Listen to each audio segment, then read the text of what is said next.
समाजाच्या सुरक्षेसाठी आणि आपत्कालीन परिस्थितीत अहोरात्र कार्यरत असलेल्या एनडीआरएफ व टीडीआरएफ जवानांसोबत जागृती पालक संस्थेने रक्षाबंधनाचा सण भावनिक वातावरणात साजरा केलाय. गेल्या सुमारे 25 वर्षांपासून बौद्धिक अक्षम प्रौढ व्यक्तींच्या जीवनात आनंद, आत्मविश्वास आणि आपुलकी निर्माण करण्यासाठी संस्था कार्यरत आहे. ठाणे शहरात मुसळधार पावसामुळे निर्माण झालेल्या आपत्कालीन परिस्थितीत पडलेली झाडे, पडझड आणि इतर समस्या दूर करण्यासाठी एनडीआरएफ व टीडीआरएफचे जवान कार्यरत आहेत. त्यांचे कर्तव्य लक्षात घेऊन संस्थेने जवानांना रक्षाबंधनासाठी विशेष निमंत्रित केले होते. यावेळी संस्थेतील विशेष बहिणींनी जवानांचे पुष्पसुमनांचा वर्षाव करून उत्स्फूर्त स्वागत केलंय. या अनोख्या स्वागतानं जवानही भारावून गेले.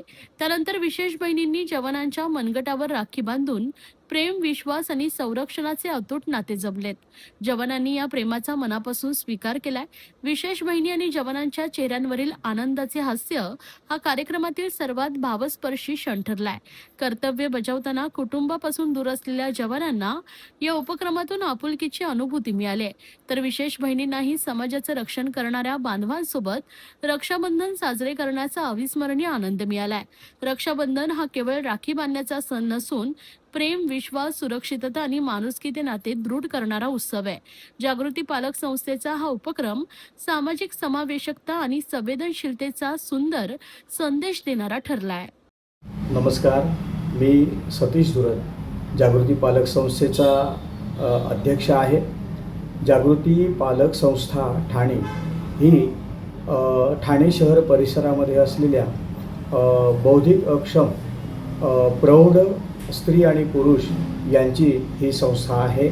गेली जवळजवळ 25 वर्ष ही संस्था ठाणे शहर परिसरामध्ये राहणाऱ्या ज्या स्लम एरियामधील विद्यार्थ्यांसाठी, दिव्यांग व्यक्तींसाठी कार्य करणारी ही संस्था आहे. या संस्थेचा महत्त्वाचा उपक्रम जो आहे तो सामाजिक क्षेत्रामध्ये कार्य करणं आणि जसं ह्या बौद्धिक अक्षम असलेल्या व्यक्तींना आपल्या स्वतःच्या पायावरती उभं राहण्यासाठी जशी मदत करणं, भविष्यकाळ त्यांचा उज्ज्वल होण्यासाठी कार्य करणं, तसंच समाजामध्ये जे आज अनेक असे कार्य करणारे लोक आहेत की ज्यांना आजचा हा साजरा होणारा नारळी पौर्णिमेचा सण, त्या निमित्ताने येणारा राखी पौर्णिमेचा सण हा साजरा करता येत नाही, असे दुर्लक्षित असलेले ठाणे महानगरपालिकेचे कंत्राटी सफाई कामगार असोत किंवा एअरफोर्स स्टेशनचे असलेले सैनिक असोत, त्याचबरोबर अग्निशामक दलाचे असलेले अग्निशमन अधिकारी असोत किंवा त्या ठिकाणी कार्य करणारे ते सैनिक असोत आणि जे समाजामध्ये दुसऱ्यांसाठी नेहमी कार्य करतात, त्याचबरोबर आपलं मेंटल हॉस्पिटल जे आहे त्या ठिकाणी कार्यरत असलेले कामगार, त्या ठिकाणी कार्यरत असलेले डॉक्टर आणि त्या ठिकाणचे असलेले रुग्ण, तर ह्या सगळ्यांना दरवर्षी आम्ही जागृती पालक संस्थेच्या वतीने रक्षाबंधनाचा कार्यक्रम आयोजित करत आलेले आहोत.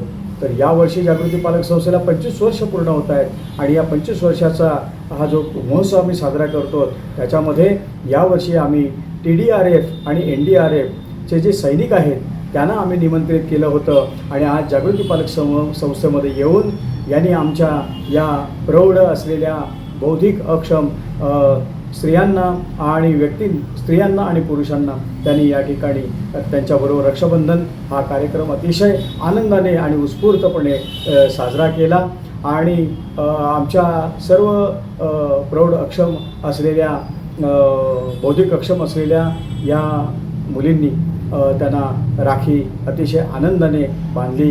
याचं कारण असं आहे की आमच्यावर सुद्धा संस्थेवरती अशा प्रकारचा प्रसंग या अगोदर आलेला आहे आणि त्यामुळे या आत्ताच्या पावसाळ्यामध्ये आमच्या संस्थेवरती एक झाड पडलं होतं आणि मोठं नुकसान संस्थेचं झालं होतं. पण नशिबाने परमेश्वराने एवढंच केलं की तो जो काळ होता तो रविवारचा होता आणि त्यामुळे संस्थेला सुट्टी होती आणि म्हणून कोणत्याही प्रकारची दुखापत झाली नाही. परंतु काही क्षणार्धामध्ये आम्ही NDRFच्या लोकांना आणि TDRFच्या लोकांना फोन केल्यानंतर ते सैनिक धावून आले आणि आमचं होणारं पुढचं नुकसान त्याने ते टाळलं. अशा प्रकारे हा प्रसंग आजचाच नाही तर याच्याही अगोदर असं झालं होतं आणि केवळ फक्त हा प्रसंग आमच्यावरच येतो असं नव्हे, तर या ठाणे शहर परिसरामध्ये यावर्षी अनेक झाडं पडली, अनेक प्रकारचं वेगवेगळ्या प्रकारचं नुकसान झालं आणि त्यावेळेला हे सगळे बंधू TDRFचे धावून गेलेले आहेत आणि त्यांनी लोकांना मदत केलेली आहे. तर अशा या सगळ्यांना मी एकदा वंदन करतो आणि धन्यवाद सांगतो. हाय खुशी, हाय निकिता, तूने आफ्टर 12 कौन सी स्ट्रीम में एडमिशन लिया है? मुझे हेल्थ केयर फील्ड में करियर तो बनाना है, लेकिन मुझे समझ में नहीं आ रहा मैं कौन सा कोर्स लूँ। खुशी, अभिनव इंस्टीट्यूट का GNM नर्सिंग कोर्स परफेक्ट है। ये महाराष्ट्र नर्सिंग काउंसिल एफिलिएटेड है। सिर्फ थ्योरी है या प्रैक्टिकल भी है? यहाँ 70% प्रैक्टिकल और 30% थ्योरी है, मतलब रियल हॉस्पिटल लर्निंग। हम दोनों को प्लेसमेंट भी मिलेगा ना?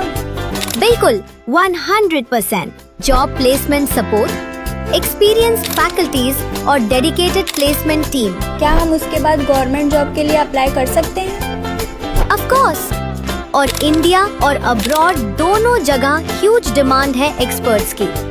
Wow, sounds like a plan. हाँ, अब फ्यूचर सेफ लग रहा है। Admissions open, limited seats, free career counselling के लिए अभी अप्लाई करो एट अभिनव इंस्टीट्यूट।